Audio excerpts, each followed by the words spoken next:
नमस्कार साथियों, ज्ञान स्थली गुरुकुल में आपका बहुत बहुत स्वागत है। साथियों, आज का हमारा टॉपिक है संसदीय व्यवस्था में सरकार की भूमिका। पॉलिटिकल साइंस के अंतर्गत यह टॉपिक बहुत ही महत्वपूर्ण टॉपिक है। इसके बारे में जानते हैं। संसदीय व्यवस्था वह शासन प्रणाली है जिसमें कार्यपालिका यानी कि सरकार संसद के प्रति उत्तरदायी होती है। भारत में भी यही व्यवस्था अपनाई गई है। इसकी प्रमुख विशेषताएं निम्न प्रकार हैं। नंबर 1, कार्यपालिका और विधायिका में घनिष्ठ संबंध।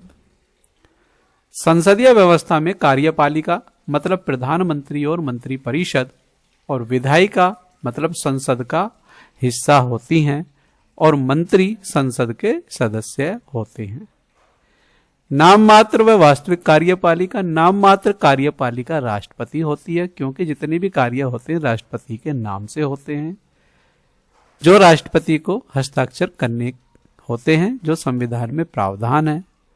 वास्तविक कार्यपालिका प्रधानमंत्री और मंत्रिपरिषद के हाथ में होती है। वास्तविक शक्ति प्रधानमंत्री व मंत्रिपरिषद के हाथ होती है, क्योंकि सभी कार्य मंत्रिपरिषद ही करती है। मंत्रिपरिषद की सामूहिक जिम्मेदारी। मंत्रिपरिषद के निचले सदन यानी कि लोकसभा के प्रति सामूहिक रूप से संपूर्ण मंत्रिमंडल उत्तरदायित्व होता है। यदि लोकसभा में किसी एक मंत्री के खिलाफ अविश्वास प्रस्ताव पास हो जाता है तो पूरा मंत्रिमंडल को त्यागपत्र देना होता है। प्रधानमंत्री का केंद्रीय स्थान। प्रधानमंत्री सरकार का वास्तविक मुखिया होता है। वह मंत्रियों की नियुक्ति, विभागों का वितरण और नीतियों का निर्धारण करता है। बहुदलीय प्रणाली। संसदीय व्यवस्था सामान्यतः बहुदलीय प्रणाली पर आधारित होती है, जिससे गठबंधन सरकारें बनती हैं। लचीलापन। यह व्यवस्था संविधान में अधिक कठोर नहीं है। आवश्यकता पड़ने पर संसद कानून बनाकर व्यवस्था में परिवर्तन कर सकती है। विपक्ष की महत्वपूर्ण भूमिका। विपक्ष सरकार पर नियंत्रण रखती है, प्रश्न पूछता है और जनहित के मुद्दे संसद में उठाती है। विपक्ष को शासन की आत्मा भी कहा जाता है। न्यायिक स्वतंत्रता। यद्यपि कार्यपालिका और विधायिका में घनिष्ठ संबंध है, फिर भी न्यायपालिका स्वतंत्र होती है। अविश्वास प्रस्ताव का प्रावधान। संसद के माध्यम से सरकार को हटाया जा सकता है, जिससे लोकतांत्रिक नियंत्रण बना रहता है। लोकतांत्रिक और जवाबदेह शासन। सरकार जनता द्वारा चुनी गई संसद के प्रति उत्तरदायी होती है, जिससे लोकतंत्र मजबूत होता है। संसदीय व्यवस्था में वास्तविक कार्यपालिका कौन होता है? तो संसदीय व्यवस्था में वास्तविक कार्यपालिका प्रधानमंत्री होता है। पहला प्रश्न हमारा यहां से शुरू हो गया है। हर टॉपिक वाइज हम पहले समझाएंगे, उसके बाद बहुविकल्पीय प्रश्नों के माध्यम से और ज्यादा गहराई से समझने की कोशिश करते हैं। मंत्रिपरिषद किसके प्रति सामूहिक रूप से उत्तरदायी होती है? देखिए, वैसे तो संसद के प्रति होती है, लेकिन खास तौर से लोकसभा के प्रति उत्तरदायी होती है। भारत में नाम मात्र का प्रमुख कौन है? तो भारत में नाम मात्र का प्रमुख राष्ट्रपति होता है। राष्ट्रपति को सभी विधेयकों पर हस्ताक्षर करने होते हैं। अविश्वास प्रस्ताव किस सदन में लाया जाता है? तो अविश्वास प्रस्ताव हमेशा लोकसभा में लाया जाता है। अगला प्रश्न, संसदीय व्यवस्था में कार्यपालिका और विधायिका के बीच कैसा होता है? तो ये ऑप्शन सी घनिष्ठ संबंध होता है। आगे चलते हैं। संसदीय प्रणाली में प्रधानमंत्री का पद किस सिद्धांत पर आधारित है? तो ये ऑप्शन सी के अनुसार प्रथम समकक्ष, फर्स्ट एमोंग इक्वल्स के सिद्धांत पर है। ये ऑप्शन ये हमारा सी है, जो भी गलती से टाइपिंग हो गया। अगले प्रश्न की तरफ चलते हैं। संसदीय व्यवस्था की आत्मा किसे कहा जाता है? तो संसदीय व्यवस्था की आत्मा विपक्ष को कहा जाता है, क्योंकि सरकार द्वारा किए गए सभी कार्य सही नहीं होते। कहीं ना कहीं विपक्ष द्वारा जिन कमियों को देखा जाता है उन पर उंगलियां उठाई जाती हैं। तो इसलिए संसदीय व्यवस्था में विपक्ष संसद की आत्मा होती है। संसदीय व्यवस्था सामान्यतः किस राजनीतिक प्रणाली से जुड़ी होती है? तो ये बहुदलीय प्रणाली से जुड़ी होती है, किसी एक दल से ये जुड़ी हुई नहीं होती है। संसदीय व्यवस्था में मंत्रियों का चयन किस में से होता है? तो ये संसद में से ही होता है, बाहर से कोई मंत्री नहीं लिया जाता है। संसद के सदस्य ही सांसद मंत्री बनते हैं। संसदीय प्रणाली में सरकार किसके प्रति जवाबदेह होती है? तो संसदीय प्रणाली में सरकार जनता द्वारा निर्वाचित सांसदों के प्रति, ये हमारा ऑप्शन सही रहेगा। अगर यहाँ संसद होती तो संसद, लोकसभा होती तो लोकसभा, और लोकसभा और राज्यसभा होते तो वे भी हमारे ठीक होते। हमें बहुविकल्पी प्रश्नों में सबसे सटीक आंसर देखना होता है, तो सबसे सटीक हमारा ऑप्शन बी है।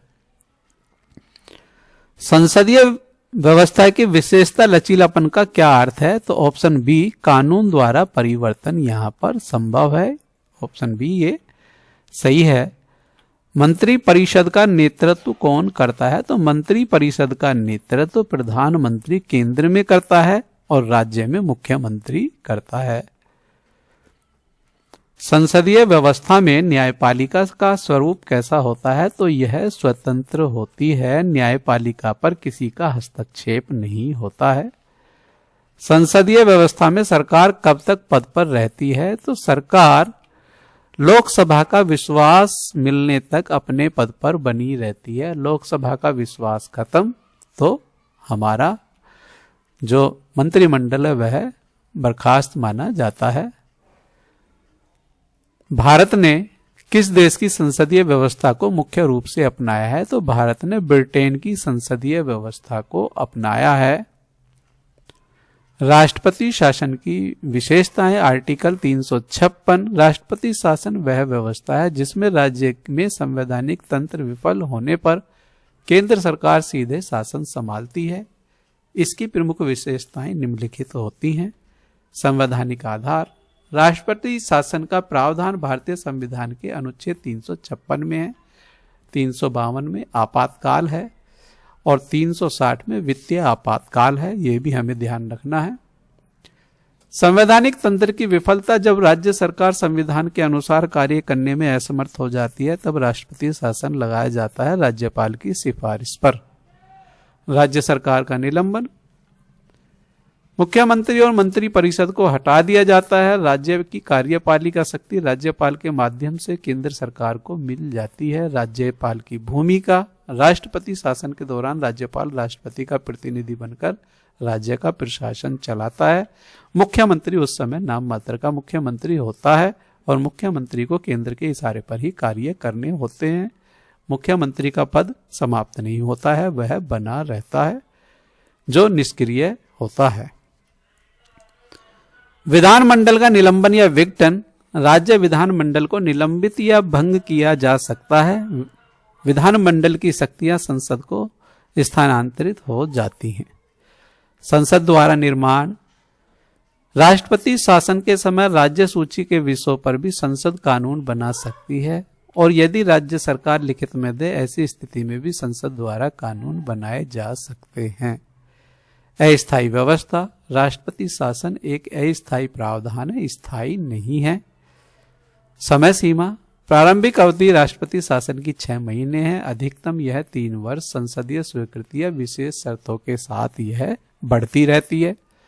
संसदीय स्वीकृति अनिवार्य, राष्ट्रपति शासन की घोषणा के 2 महीने के अंदर अंदर संसद की स्वीकृति लेनी आवश्यक होती है।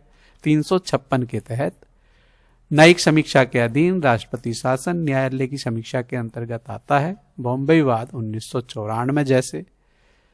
राज्य उच्च न्यायालय पर प्रभाव नहीं है इसका। राष्ट्रपति शासन में राज्य के उच्च न्यायालय की शक्तियों पर कोई प्रभाव इस पर नहीं पड़ता है। संघीय ढांचे का प्रभाव, राष्ट्रपति शासन संघीय ढांचे को अस्थायी रूप से कमजोर करता है, इसलिए इसका सीमित प्रयोग अपेक्षित किया जाता है, जो सर्वोच्च न्यायालय द्वारा कहा गया है। राष्ट्रपति शासन का प्रावधान भारतीय संविधान के किस अनुच्छेद में है? तो यह अनुच्छेद 352, 356 और 360 तीनों के अंतर्गत है। अगला प्रश्न, राष्ट्रपति शासन किस स्थिति में लगाया जाता है? तो उपरोक्त तीनों में वित्तीय संकट होने पर भी, युद्ध की स्थिति में भी और संवैधानिक तंत्र के फेल होने पर भी लगाया जाता है। लेकिन ऑप्शन ए के अनुसार आज तक एक बार भी राष्ट्रपति शासन नहीं लगा है। राष्ट्रपति शासन के दौरान राज्य की कार्यपालिका शक्ति किसके पास होती है? तो यह राष्ट्रपति शासन के दौरान राज्यपाल के पास होती है। राष्ट्रपति शासन के समय राज्य विधानसभा का अध्यक्ष होता है, तो राज्य विधानसभा का अध्यक्ष इस समय पर निष्क्रिय होता है, सक्रिय नहीं रहता है। आगे चलते हैं। राष्ट्रपति शासन की घोषणा को कितने समय के भीतर संसद की स्वीकृति आवश्यक है? तो 2 माह के भीतर यह जरूरी है। आगे चलते हैं अगले प्रश्न की तरफ। राष्ट्रपति शासन की अधिकतम अवधि कितनी हो सकती है? तो अधिकतम 3 वर्ष हो सकती है। 6-6 महीने के अंतराल पर इसको संसद के बहुमत द्वारा बढ़ाया जाता है। राष्ट्रपति शासन के दौरान राज्य सूची के विषयों पर कानून कौन बनाता है? तो संसद ही कानून बनाती है। राष्ट्रपति शासन न्यायिक समीक्षा के अधीन है, यह किस निर्णय से स्पष्ट हुआ है? तो यह एस.आर. बोमई वाद से स्पष्ट हुआ है। राष्ट्रपति शासन का राज्य के उच्च न्यायालय पर क्या प्रभाव पड़ता है? तो कोई प्रभाव नहीं पड़ता है। उच्च न्यायालय या सर्वोच्च न्यायालय स्वतंत्र होते हैं, जो अपना कार्य करते रहते हैं। राष्ट्रपति शासन का स्वरूप कैसा होता है? तो यह अस्थायी व्यवस्था होती है। इसके साथ संघीय व्यवस्था का विस्तृत व्याख्या में संघीय व्यवस्था वह शासन प्रणाली है जिसमें सत्ता का विभाजन केंद्र, संघ और राज्यों के बीच संविधान द्वारा किया जाता है, ताकि दोनों अपने अपने क्षेत्रों के स्वतंत्र रूप से कार्य कर सकें। भारत ने संघात्मक ढांचे के साथ एकात्मक झुकाव वाली संघीय व्यवस्था अपनाई है। संघीय व्यवस्था का अर्थ, संघीय व्यवस्था में 2 या अधिक स्तर की सरकारें होती हैं, केंद्र सरकार और राज्य सरकारें। दोनों की शक्तियां संविधान में स्पष्ट रूप से निर्धारित होती हैं, जो अनुसूची 7 के अनुसार हैं। संघीय व्यवस्था की मुख्य विशेषताएं। पहली विशेषता, इसमें लिखित एवं सर्वोच्च संविधान। संघीय व्यवस्था में संविधान लिखित होता है और सर्वोच्च होता है। भारत में सभी सरकारें संविधान के अधीन कार्य करती। शक्तियों का विभाजन संविधान की अनुसूची 7 के अनुसार है, जो संघ सूची, राज्य सूची और समवर्ती सूची के अंतर्गत विभाजित है। संविधान की सर्वोच्चता, केंद्र और राज्य दोनों संविधान के अनुसार कार्य करने के लिए बाध्य हैं। स्वतंत्र न्यायपालिका, संघीय व्यवस्था में न्यायपालिका स्वतंत्र होती है और केंद्र राज्य विवादों का निपटारा करती है, जो अनुच्छेद 131 के अंतर्गत है। 2 स्तरीय शासन, देश में 2 स्तर की सरकारें कार्य करती हैं, संघ स्तर और राज्य स्तर। भारत में 73वां और 74वां संविधान संशोधन स्थानीय स्वशासन को भी जोड़ता है। संविधान का कठोर स्वरूप, संघीय ढांचे से संबंधित प्रावधानों में संशोधनों के लिए केंद्र प्लस कम से कम आधे राज्यों की स्वीकृति आवश्यक होती है, इसलिए यह कठोर माना जाता है। भारत की संघीय व्यवस्था की विशेषताएं। भारत को अक्सर संघात्मक ढांचे के एकात्मक कहा जाता है, क्योंकि मजबूत केंद्र, आपातकालीन प्रावधान, अनुच्छेद 352, 356, 360 और अवशिष्ट शक्तियां केंद्र के पास ही होती हैं।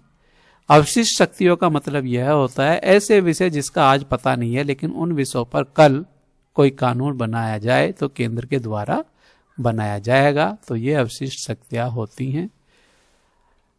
एकल संविधान, भारत के पूरे देश के लिए एक ही संविधान है। एकल नागरिकता, भारत के लिए एक ही नागरिकता है। सभी नागरिकों के लिए राज्यों की सीमाएं में परिवर्तन, संसद राज्यों की सीमाओं के नाम में परिवर्तन कर सकती है, अनुच्छेद 3 के अनुसार। राज्यपाल की भूमिका, राज्यपाल की नियुक्ति केंद्र द्वारा की जाती है, जो संघीय ढांचे में एकात्मक तत्व है। संघीय व्यवस्था के लाभ, शक्ति का विकेंद्रीकरण, स्थानीय समस्याओं का बेहतर समाधान और विविधता में एकता लोकतंत्र को मजबूत करती है। संघीय व्यवस्था की भी सीमाएं होती हैं। केंद्र राज्य टकराव को संभावना इसमें बनी रहती है। आपातकाल में राज्यों की स्वतंत्रता सीमित कर दी जाती है और वित्तीय निर्भरता भी यहाँ पर केंद्र सरकार के ऊपर ही होती है। न्यायिक दृष्टिकोण, न्यायिक दृष्टिकोण से देखा जाए तो केशव नंद भारतीयवाद 1973 संघीय ढांचा संविधान की मूल संरचना है, यह इनके अनुसार है जो मोस्ट इंपोर्टेंट है। और असार्वभौमवाद 1994 संघवाद को मजबूत किया है। तो उपरोक्त सभी थ्योरी को पढ़ने के बाद यहां से हमारा पहला प्रश्न हमारे सामने है, संघीय व्यवस्था का मुख्य आधार क्या है? तो शक्तियों का विभाजन इसका मुख्य आधार है। अगला प्रश्न, भारत की शक्तियों का विभाजन किस अनुसूची में वर्णित है? तो अनुसूची 7 के अंतर्गत है ये, ऑप्शन सी। संघीय व्यवस्था में कितने स्तर की सरकारें होती हैं? तो 2 स्तर की सरकारें होती हैं, केंद्र सरकार और राज्य सरकार। भारत की अवशिष्ट शक्तियां किसके पास हैं? तो ये केंद्र के पास होती हैं। भारत में एकल नागरिकता का प्रावधान किस व्यवस्था को दर्शाता है? तो ये एकात्मक व्यवस्था को दर्शाता है। केंद्र राज्य विवादों का निपटारा कौन करता है? तो सर्वोच्च न्यायालय दोनों का निपटारा करती है। यहाँ पर संसद का कोई रोल नहीं होता है। संसद कानून बनाने का काम करती है। कानून जो बनाए गए हैं उनकी समीक्षा सही है या गलत, इसकी जांच सर्वोच्च न्यायालय द्वारा करते हैं। तो विवादों का जो निपटारा किया जाएगा वो सर्वोच्च न्यायालय द्वारा किया जाएगा। कानून बनाने का जो काम किया जाएगा वो संसद द्वारा किया जाता है। और कानूनों की समीक्षा भी सर्वोच्च न्यायालय द्वारा की जाती है। भारत को संघात्मक ढांचे में एकात्मक किसने कहा है? तो ये ग्रेनविल ऑस्टिन, ऑप्शन बी के अनुसार सही है। राज्यों की सीमाओं में परिवर्तन का अधिकार किससे है? तो संसद को सीमाओं में परिवर्तन का अधिकार है जो साधारण बहुमत से मिल जाता है। संघीय ढांचे को संविधान की मूल संरचना किस निर्णय में माना गया है? तो ऑप्शन सी केशवानंद भारतीयवाद में ये माना गया है। आपातकाल के समय भारत की संघीय व्यवस्था किस रूप में परिवर्तित हो जाती है? तो ऑप्शन सी ये पूरी तरह एकात्मक हो जाती है। भारत में एकल संविधान किस विशेषता को दर्शाता है? तो यह ऑप्शन बी एकात्मक झुकाव को दर्शाता है। समवर्ती सूची में टकराव की स्थिति में किसका कानून प्रभावी होता है? तो कानून ऑप्शन बी केंद्र का सबसे ज्यादा प्रभावी रहता है। राज्यपाल की नियुक्ति कौन करता है? तो राज्यपाल की नियुक्ति प्रधानमंत्री की सिफारिश पर राष्ट्रपति द्वारा की जाती है। 73वां और 74वां संविधान संशोधन किससे संबंधित है? तो यह स्थानीय स्वय शासन से संबंधित है जो अनुसूची 11 और अनुसूची 12 में है। अनुसूची 11 ग्राम स्तरीय ग्राम पंचायत व्यवस्थाओं से और अनुसूची 12 शहरी स्वय शासन से संबंधित है। अगले प्रश्न की तरफ चलते हैं। अगला प्रश्न, भारत की संघीय व्यवस्था की सबसे प्रमुख विशेषता क्या है? तो सबसे प्रमुख विशेषता मजबूत केंद्र के साथ संघवाद का होना इसकी सबसे मजबूत विशेषता है। संविधान की एकात्मक विशेषताएं, भारतीय संविधान मूलतः संघीय है लेकिन इसमें कई एकात्मक विशेषताएं भी हैं। भारत को संघात्मक ढांचे का एकात्मक भी कहा जाता है। मजबूत केंद्र है। भारतीय संविधान में केंद्र को राज्यों की तुलना में सबसे ज्यादा शक्तियां दी गई हैं। अवशिष्ट शक्तियां अनुच्छेद 248 के अनुसार केंद्र के पास होती हैं। समवर्ती सूची में टकराव की स्थिति में केंद्र द्वारा बनाए गए कानून अनुच्छेद 254 के अनुसार प्रभावी रहते हैं। सबसे ज्यादा दमदार केंद्र के ही होते हैं। एकल संविधान पूरे देश के लिए एक ही संविधान व्यवस्था है। एकल नागरिकता सभी नागरिकों के लिए एकल नागरिकता है। राज्यों की सीमाओं में परिवर्तन यह संसद का अनुच्छेद 3 के अनुसार बदलने का अधिकार है। राज्यपाल की नियुक्ति आदि ये हमारे सारे टॉपिक हमने कवर कर लिए। इनको भी हम एक बार फिर से नजर मार सकते हैं और वीडियो को रोक रोक के इनको पढ़ सकते हैं।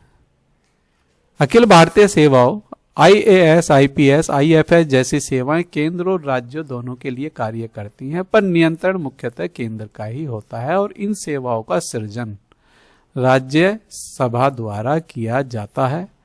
संसद की सर्वोच्चता, राज्य सूची के विषयों पर कानून बना सकती है, राष्ट्रीय हित आपातकाल 2 या अधिक राज्यों की सहमति पर।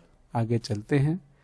राज्यों की वित्तीय निर्भरता, राज्यों को संसाधन सीमित हैं और वे अनुदान करों के हिस्से के लिए केंद्र पर निर्भर रहते हैं। तो यहां से भी कुछ प्रश्न हमारे सामने हैं, देखते हैं। पहला प्रश्न हमारे सामने, भारतीय संविधान को किस रूप में वर्णित किया गया है? तो संघात्मक ढांचे में एकात्मक के रूप में यह वर्णित किया गया है। भारतीय संविधान में अवशिष्ट शक्तियां किसके पास हैं? तो अवशिष्ट शक्तियां केंद्र के पास होती हैं। समवर्ती सूची में टकराव की स्थिति में किसका कानून प्रभावी होता है? तो